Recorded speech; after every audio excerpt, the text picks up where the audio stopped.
there were no combis. Well, there were combis, but there were no shiny combis. Anyway, hi, welcome back to Blackjack. Until I decide what to do next, I might as well go to school, huh?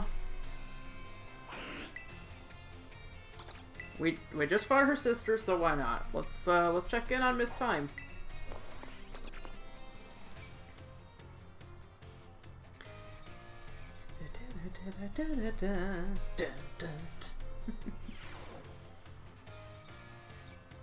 Hello everyone, let's have a fun class today. Did you make sure to review last class's material in order to stay sharp? Nope. I knew it was a little difficult with all the talk of multiplication and percentages and the like.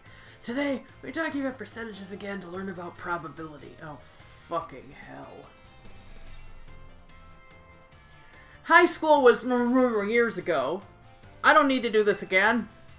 It may sound like we're going to have another difficult class, but you know that all of you already deal with probability on a regular basis? Pokemon moves generally have a property called accuracy, which determines the probability that they will hit. The accuracy of tackle is 100 or 100%, so if you press tackle 100 times, you could expect it to hit all 100 times. The move Hypnosis, which puts opponents to sleep, has an accuracy of 60 or 60%. It means you could expect it to hit 60 times in 100 uses. To put it another way, out of 100 uses, you could expect it to miss 40 times.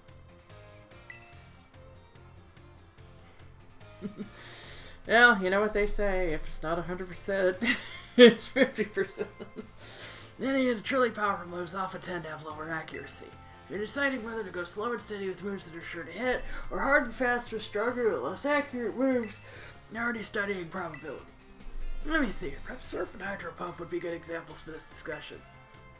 Surf has a power of 90, its accuracy is 100, meaning you can expect it to hit every time. Hydro Pump's accuracy is only 80, but when it hits, its power is 110. So between Surf and Hydro Pump, which move would you want to use yourselves? I'd use Surf. I see it's slow and steady wins the race for you, Blackjack. It made it sound like there's a correct answer here, but there's not. That's the kind of class I like. Open-ended. Free to use any moves you wish. Factors like PP or don't you start laughing. I know all of you are going to start laughing. Our number of targets hit may make some factors more suited to certain situations. However, training accuracy for power or vice versa is purely a matter of preference. This Surf vs. Hydro Pump debate has been ongoing for quite some time. Personally, I'm more invested in debating the Rock-type moves, Rock Slide and Stone Edge. I could really get talked up talking about those moves, but oh my, there's the bell. What a shame. Next class will be the last of our time together, so show up 100% ready to go. Really? Okay. Even our classes are getting to the end game.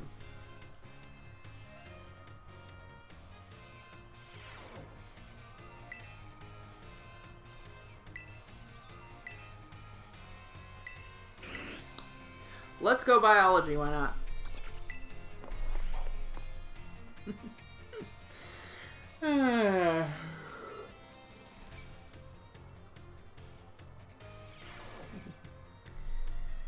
Were those three students reading in unison?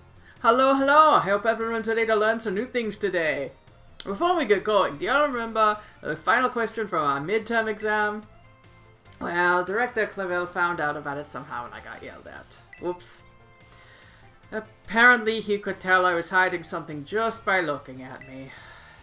He must have noticed all the color flush right out of my face.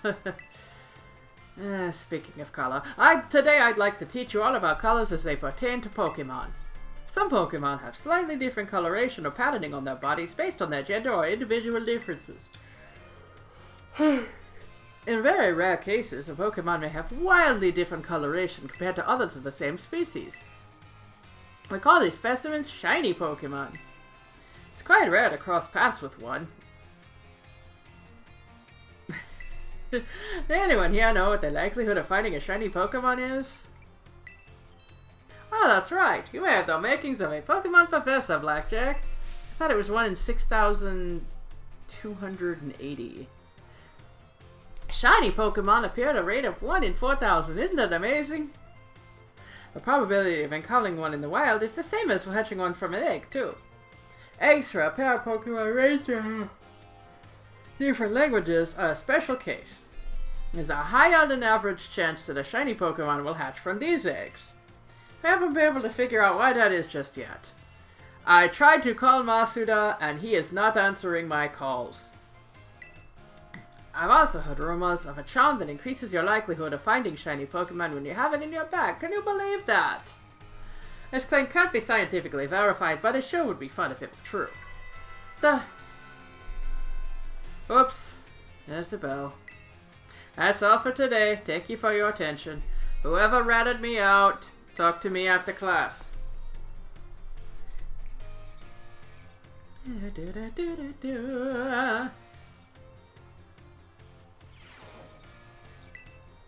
I don't know why the camera lifts up. It was doing that a lot when I was in the olive orchard fighting the combies too. I almost turned the camera on for it, but I couldn't get it to happen reliably. It was my distance from trees. Greetings, my little students. Whatever you did yesterday is now a part of history. Today, we will continue to unravel the marvels that history has presented to us. I trust that you all remember our lesson before the midterm exam concerning the great crater of Paldea and its interior Area Zero. This mysterious crater captured the imaginations of many, including the former Paldean Emperor. I imagine there were quite a few Paldean emperors, weren't there? 200 years ago, a group of explorers claimed to have finally reached its depths. The name of that team that achieved this great feat was the Area Zero Expedition. The team is said to have been made up of Paldea's best and brightest. Skilled battlers, brilliant researchers, talented individuals of all kinds. Among the enlisted team members was the name of a man who was an author and brilliant natural historian, Heath.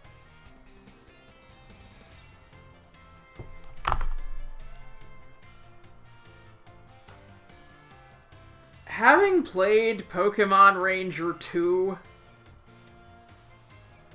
that is who I am envisioning. Also, that's Tucker's Japanese name, if I'm recalling. You know, the big guy in the fairy outfit from the original Battle Frontier.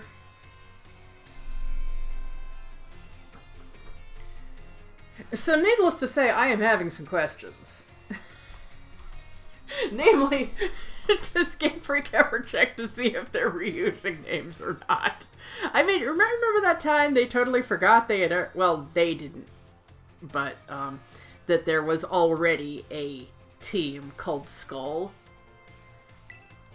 After returning from the expedition to Area Zero, he used his literary talent to record the events of the expedition and publish them. Huh. Perfect timing to make eye contact, young Blackjack. Now, I'm looking at the stuff behind you. I don't know why it hasn't changed since we've been in the beginning of class. Let's see if you're paying attention. What's the name of the team that first made it to the deepest reaches of the Great Crater? It is Survey Corps. Quick, to pick up on and remember a term I simply slipped in the flow of the lecture. You really are quite the clever one. Why even bother having clocks if it's not going to match up with real time? It's 10:57 p.m. my time. The correct name for this team was the Area Zero Expedition, which I just said. The record of their activities, written by the expedition member Heath, can be found in bookstores and the like even today. This record is now known as the Violet Book. At the time, the entire region of Paldea was absolutely buzzing about Area Zero. The Violet Book was so popular that practically everyone had a copy. So why is it so rare today? However, the book itself was full of fantastical descriptions and illustrations of things that could never be thought of as real. Masses began to call Heath a liar. Even the truth of the expedition making it to the bottom of the crater was called into question. The Violet Book was contained at the shelves of used bookstores as just another book of wild paranormal stories. But apparently they keep getting reprinted. If they can be found in bookstores even today. Oh god, her hair's even doing it from a distance. There's a copy on one of the bookshelves on the ground floor of the entrance hall. Feel free to have a read if you're interested. It's at the time already. I must have gotten swept up in filling your minds with knowledge. This ends today's lesson. We'll unravel more of the history's enigmas together next time. Can you give me a time frame on the treasures thing you were telling us about last time? But there the camera didn't swoop up.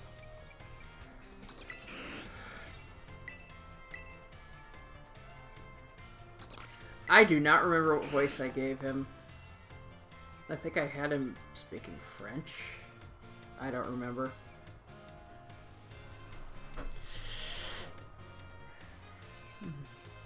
My dear friends, how are you all today? I hope you are doing marvelously well. It's time for another of Salvatore's language lessons. Êtes-vous prêts? Are you ready? I would expect no less from my excellent friends. Even your replies to my questions are excellent. Aujourd'hui, today, we will once again be focusing on listening. Voici, go for it, my assistant Pikachu. As you may remember from our last class, the same Pokemon's cries may sound different, depending on what it wants to say. Aujourd'hui, today that is, we'll be learning more about the language used by Pokemon. Je t'en prie, if you would be so kind, Pikachu. That sounds a bit bleak, doesn't it? Its voice seems a bit lower pitched, too. What emotion do you suppose Pikachu was trying to convey just now?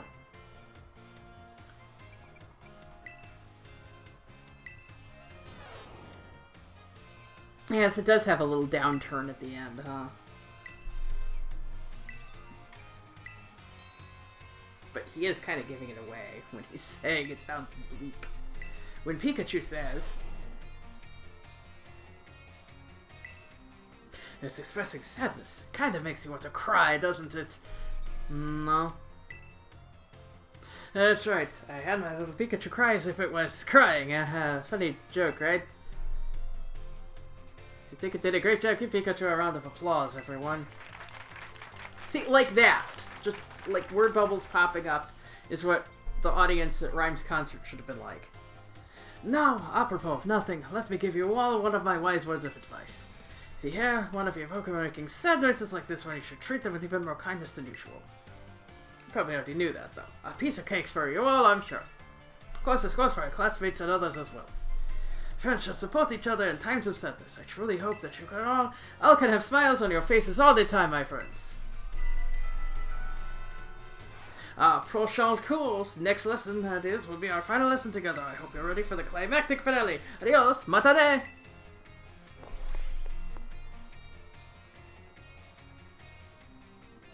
Okay. You see, there it does it, and I wasn't touching anything.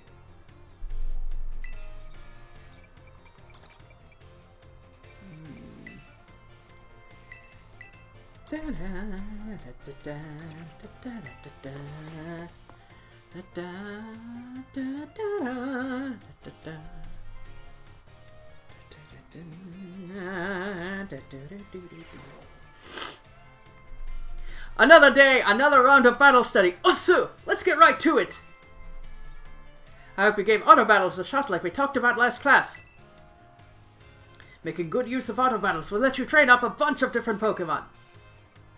It's also an efficient way to gather the Pokemon materials you need to make TMs at TM machines. Speaking of which, have you all been using the TM machines? Ha! I sure hope so, cause it's pop quiz time! Create TMs, you need Pokemon materials and one other thing. Would anyone remember what that is? You need LP. Looks like you're already a TM machine pro, new kid. A correct answer is League Points, or LP for short. You can give LP and Pokemon materials to a TM machine to create TMs, but that's not all. I think her accent's getting thicker, and I still don't know what her accent is. You can also exchange Pokemon materials at a TM machine to get LP. I recently heard about some shady individuals getting LP illegally using a technique called hacking or something like that.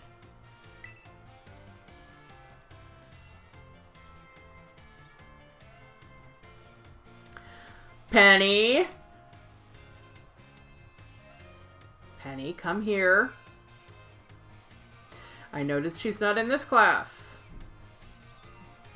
I don't want any of you getting involved in bad stuff like that, got it? Anyway, You can also add TMs that you want to make to your watches. This will let you keep an eye on the materials you need to gather. In conclusion, in order to make TMs, you need Pokemon materials. And if you want to get a hold of lots of materials, you'll have to battle all kinds of Pokemon. Oh man, I was just about to suggest we do some hands-on practice to really drive the point home. I guess we're never going to have the time. Class is over for now. Take care, you little rascals.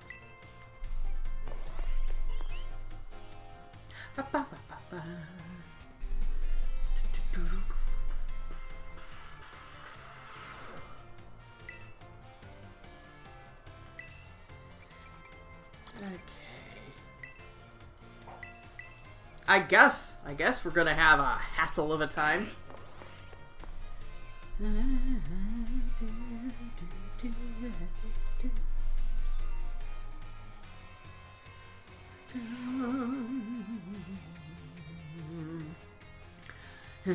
Hello class, it is I, Hassel, yet again. Hang on. Just a moment, I'm gonna check to see what voice I used for him before.